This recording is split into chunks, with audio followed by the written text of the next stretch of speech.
The Switch 2 has been doing wonders for older games, better frame rates, faster load times, sharper visuals, and like most, I've been loving it. So today, I've picked 5 indie games I wanted an excuse to revisit, and we're going to see if the Switch 2's new hardware improves anything, basically. So that frame rate, that resolution, those load times, even without a dedicated patch. Now, some of these are going to be hidden gems, some, well, let's see, maybe not so much, but they are all brilliant. And if there are any other indies you'd like me to check out on Switch 2, definitely let me know in the comments. I'd love to keep this going as a series if people are into it.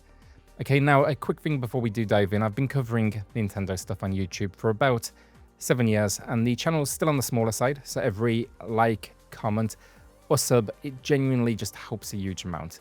So if you do end up enjoying this one, or just appreciate indie games getting some love, really appreciate you throwing it a like and a subscription. Alright, now let's get into it. So I made a couple of dumb decisions with this video, and well, one of them was picking 3 brutally difficult games to feature, and you'll see another couple shortly, but let's start with Kill Knight.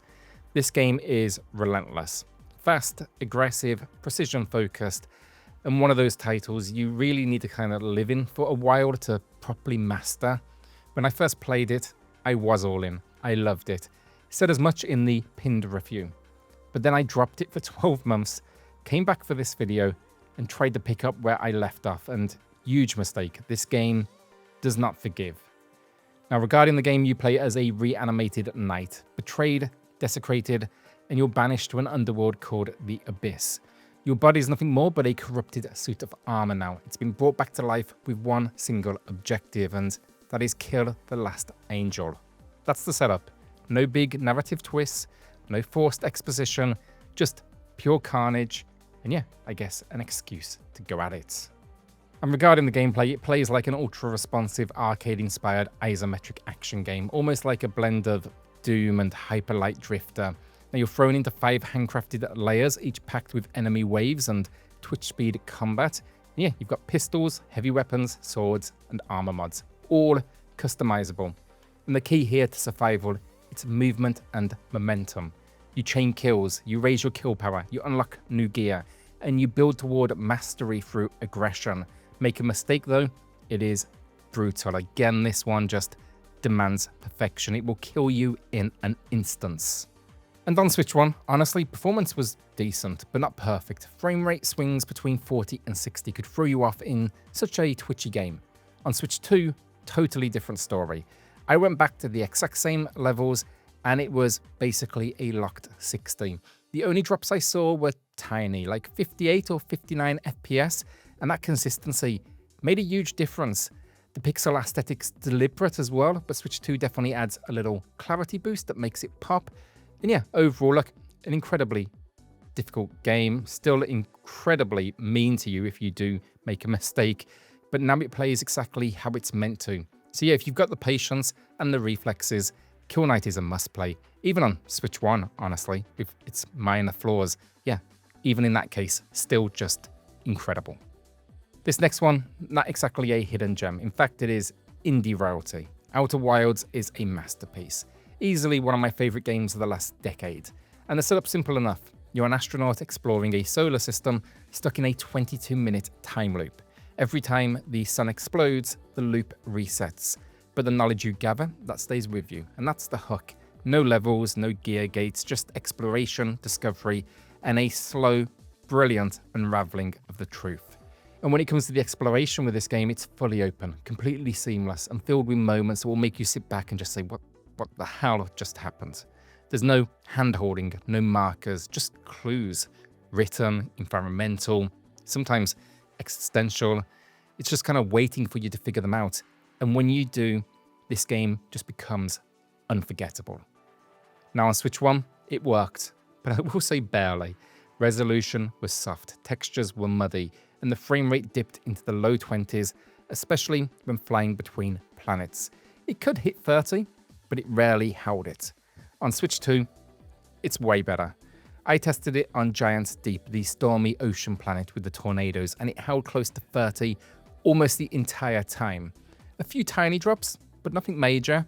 No patch here as well, so do remember again, it's just raw hardware, and it is impressive, the heavy lifting it's doing. And visually as well, I think it's a huge upgrade. Same textures, sure, but the image clarity is massively improved. You can actually see the details now, the writing, the environments, the scale, and that matters. So yeah, it wasn't a hidden gem to begin with, that is for sure, but the Switch 2 version makes this one an easy recommendation because it finally, yeah, gives you an experience that I think will justify the purchase. All right, now this one I've got a review on, link down below, and I said I wouldn't recommend it on Switch 1. I stand by that. Slave Zero X is brutally difficult, and the frame rate back then was just a mess. It jumped from the low 50s all the way down into the 30s, and in a game this twitchy, that is a problem. I even said at the time it would have been better locked at 30. But let's talk about the game itself first. So technically, it's a side-scroller, but it plays more like a beat-em-up with juggles, combo chains, air dashes, and parries. And this all works beautifully. It is deep, it's stylish, and yeah, it asks a lot from you mechanically.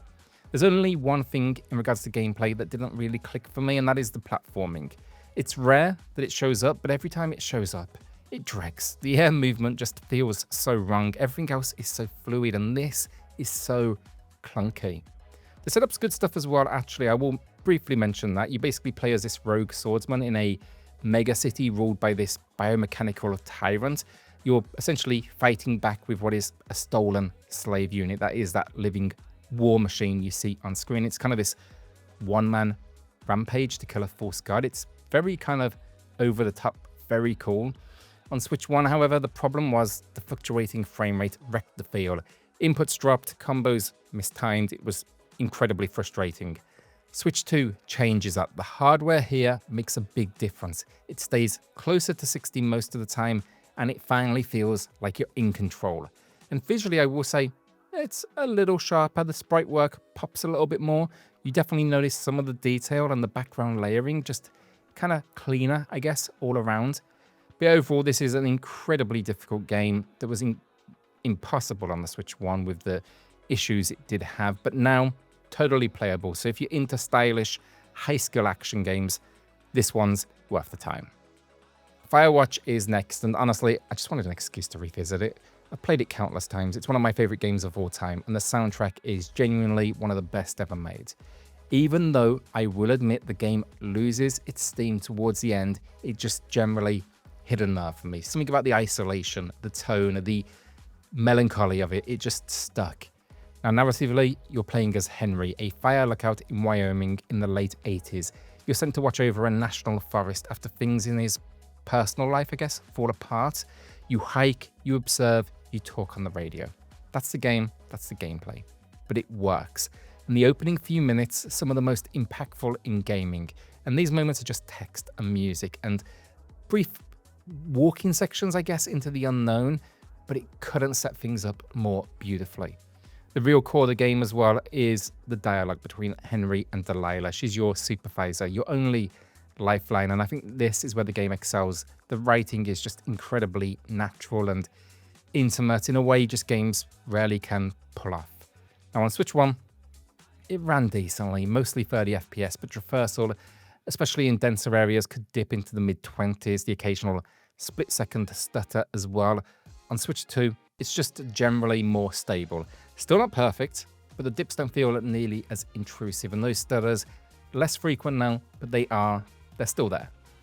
What I was really hoping for was a visual bump, a sharpness boost, and it's kind of a mixed bag. The image is definitely sharper. Some of the scenery, especially the lighting, looks better, but this is still a game filled with low-res textures, and on Switch 2, those just stand out now even more.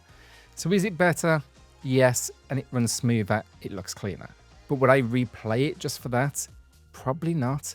I just wanted to go back and yeah, it'd probably be the last one I'd recommend on today's list. Last up then is Neon White, one of the best games of 2022. I cannot believe it's been that long already, but you play as White, an assassin pulled from hell to compete in a bizarre heavenly blood sport. If you can outgun the other sinners, maybe you'll earn your place in paradise. That's the concept. It's part first-person shooter, part speedrunner, part visual novel, with these really fast-paced levels that take less than a minute to complete. They're incredibly stylish and it just works perfectly. The gameplay, the real hook there is you blast through levels using soul cards, and each one acting as a weapon with a secondary movement ability. So you'll jump, dash, stomp, and fire your way through obstacle courses designed to be replayed and mastered. It's pure momentum, it's incredibly difficult, but overall, yeah, just fast, twitchy, and dangerously addictive. Now on Switch, this was already an incredible build. If you want my full thoughts, I've got a review linked below, but it wasn't perfect either. Most of the time it held 60 FPS, but later levels would sometimes dip into the low 50s, and yeah, look, that's not game breaking, but it was still noticeable. On Switch 2, that's all gone. It's buttery smooth now, locked, consistent, exactly what I wanted. And for a game like this, it really matters a lot. There's also a slight clarity bump. It helps in some ways. The image is, of course, sharper. The UI pops a little bit more, but it also makes the pixelation in certain assets a bit more noticeable. It's subtle, basically. If you've played it before, I will say you'll probably notice it. Still though, look, this is a game about rhythm, movement, style, and we switched to smoothing it all out. Neon white somehow feels even better.